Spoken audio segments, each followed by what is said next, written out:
Very good morning, dear student. My name is Arvind Dubey. I welcome you all in my online classes.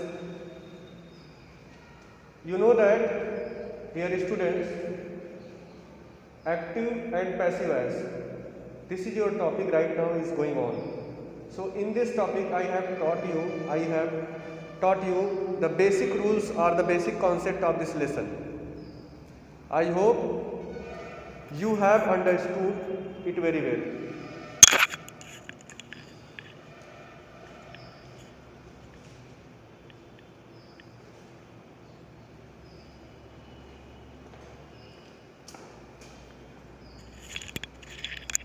Sorry for being disturbed, student. Now look very carefully.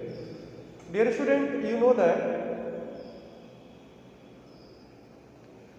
I hope you know that about the basic rules of the translation or the tense. Without knowledge of tense, you can't understand very well about this topic. So you should go through on YouTube and learn the basic rules of the translation. After that, you can understand this topic very easily. You know that in your class I have taught you the basic rules of the translation about the tense, how can identify. So first of all, we will discuss about the basic rules of the translation, how to change active voice into passive voice. So what is active voice? In active voice there is a subject, there is a verb and there is a object. Active voice का क्या पहचान होता है? उसमें एक subject रहता है, एक वर्ब होना और एक ऑब्जेक्ट। ये एक्टिव वॉइस है। और एक्टिव वॉइस में सब्जेक्ट खुद एक्टिव रहता है, मतलब यह एक्टिव रहता है, यह काम करता है। इसके बाद वर्ब होता है, इसके बाद ऑब्जेक्ट होता है। पैसिव वॉइस में क्या होता है? इस सब्जेक्ट को हम रिप्लेस कर देते हैं और ऑब्जेक्ट को हम फर्स्ट कर देते हैं। मतलब इसमें हमारा जो ऑब्जेक्ट है उसको फ्रंट में कर देते हैं और इस सब्जेक्ट को हम पैसिव बना देते हैं, तो हमारा हो जाता है passive voice. For example,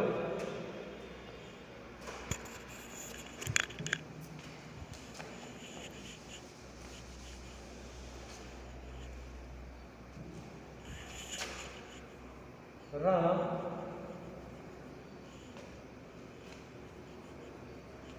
drinks milk. Ram drinks milk. अब देखो इसमें आप एक एक्टिव वॉइस है, क्योंकि यहाँ राम जो है एक्टिव है।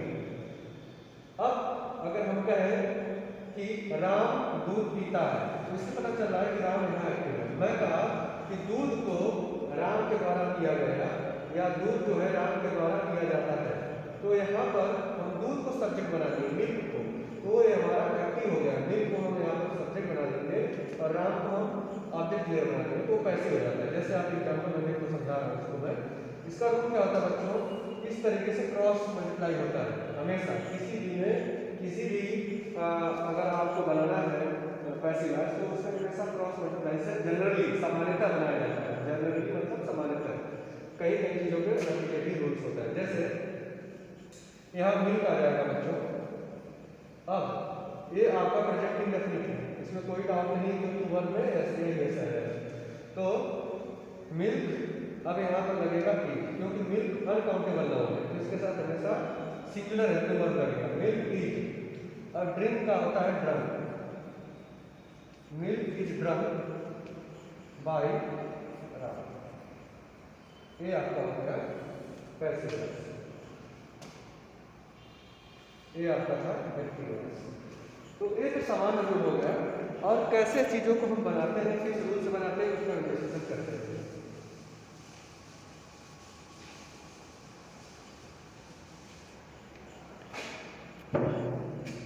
सबसे पहले कोई भी इंडेफिनिट है, उसका पैसिव वॉइस का स्ट्रक्चर क्या होता है ये देखो।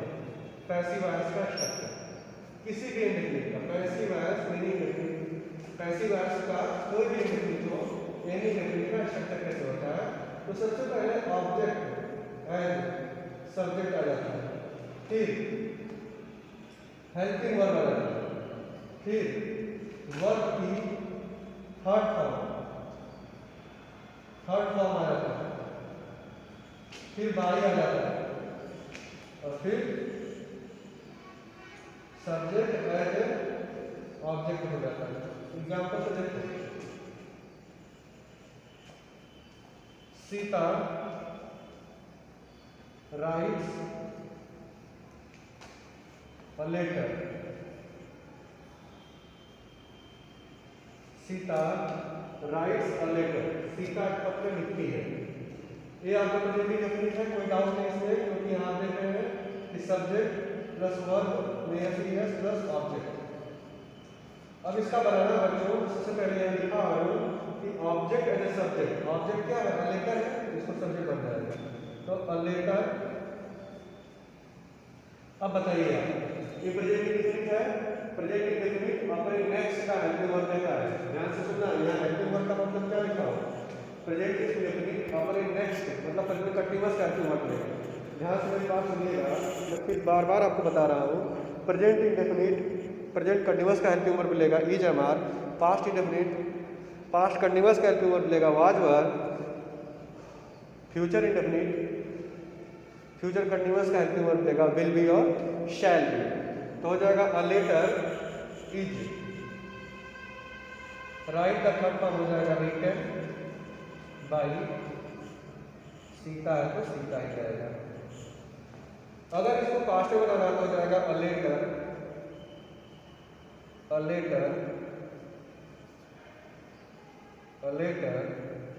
वॉच। सेम हो जाएगा। फ्यूचर है तो a letter will be. Same हो जाएगा। तो ये होता है आपका बेसिक रूल। फिर से बता दे रहा हूँ, कोई भी इंडेफिनिट है उसका स्ट्रक्चर होगा ऑब्जेक्ट एज अ सब्जेक्ट, फिर हेल्पिंग वर्ब लगेगा अकॉर्डिंग टू द टेंस। जैसा टेंस वैसा हेल्पिंग वर्ब। प्रेजेंट टेंस है तो प्रेजेंट कंटीन्यूअस का हेल्पिंग वर्ब ले लो। पास्ट टेंस है तो पास्ट कंटीन्यूअस का हेल्पिंग वर्ब ले लो। और फ्यूचर इंडेफिनिट है तो फ्यूचर कंटीन्यूअस का हेल्पिंग वर्ब ले लो। ये होता है आपका किसी भी इंडेफिनिट को कैसे चेंज करते हैं पैसिव वॉइस में, बेसिक रूल ये है। तो इस पर आप प्रैक्टिस करिए। इसी तरह कंटीन्यूअस का भी होता है बच्चों, उसमें क्या है कि सेम इसी तरह रहेगा और यहाँ पर बीइंग का प्रयोग होता है। बीइंग प्लस हेल्पिंग वर्ब के बाद बीइंग लगता है। तो हेल्पिंग वर्ब के बाद बीइंग रहेगा, वर्ब की थर्ड फॉर्म रहेगा, फिर ऑब्जेक्ट रहेगा। तो बहुत आसान है वो भी। चलो पढ़ाई देते हैं, कंटीन्यूअस के समय कम है तो यहाँ पर थोड़ा सा चेंजिंग होगा।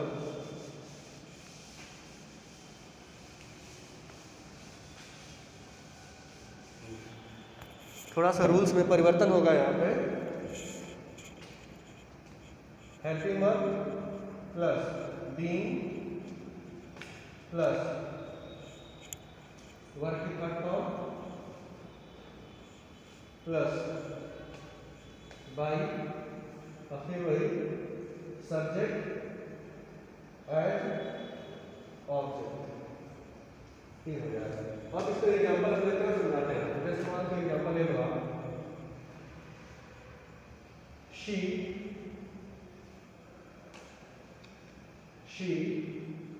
Is pushing me. वह मुझे धक्का दे रही है। शी इज पुशिंग मी, ये आपका एक्टिव वॉइस है। इसका पैसिव वॉइस कैसे बनेगा बच्चों, आप इसको ध्यान से देखिएगा। आप देख रहे हैं कि प्रेजेंट कंटीन्यूअस है, इसमें कोई डाउट नहीं है। जो बच्चा थोड़ा बहुत टेंस जानता है वो पहचान जाएगा कि इज के साथ वर्ब में आएंगे आता है तो प्रेजेंट कंटीन्यूअस ही होगा। तो प्रेजेंट कंटीन्यूअस है। अब रूल्स देखो, ऑब्जेक्ट एज सब्जेक्ट। ऑब्जेक्ट क्या है? मी। सब्जेक्ट क्या है? शी। और मेन वर्ब क्या है? पुशिंग, धक्का देना। तो मी का बनेगा सब्जेक्टिव आई। देखो बच्चों, यहाँ मी ऑब्जेक्टिव कैसे है, यहाँ इसको सब्जेक्ट के रूप में बनाना है तो यहाँ मी का आई बनता है। आप क्लास 8 में आपको पढ़ाया होगा, आपको पता होगा। आई के साथ क्या लगेगा? एम। I am being. आप देखो यहाँ पे तो ऑब्जेक्ट सब्जेक्ट हो गया, हेल्पिंग वर्ब हो गया एम, और बीइंग यहाँ पर है तो बीइंग लगेगा। आई एम बीइंग और वर्ब की थर्ड फॉर्म पुश्ड हो जाएगा। I am being pushed by लगेगा ही, और शी का क्या होता है? हर होता है। आई एम बीइंग पुश्ड बाय हर। अगर आपका यही पास्ट रहता शी वॉज पुशिंग मी, हो जाता I was being pushed bye हर, और बाकी फ्यूचर कंटिन्यूअस का नहीं चेंज होता है। तो ये आपका कंटिन्यूअस का बेसिक्स रूल्स हो गया। अगर बच्चों कोई भी प्रॉब्लम आपको पैसिव वॉइस समझने में होगा, आप मुझे मैसेज या कॉल करिएगा, मैं आपका ज़रूर हेल्प करूँगा समझाने का किसी और तरीके से। इस तरीके से मैं कोशिश किया हूँ। अगर नहीं समझ में आया तो कोई डरने की बात नहीं, आप मुझे मैसेज या कॉल करके बताइए। कुछ वीडियोज़ में अच्छा रहेगा तो उसको भेज दूँगा, जो आपको समझने में और आसान कर देगा पैसिव और active voice. Thank you, have a good day.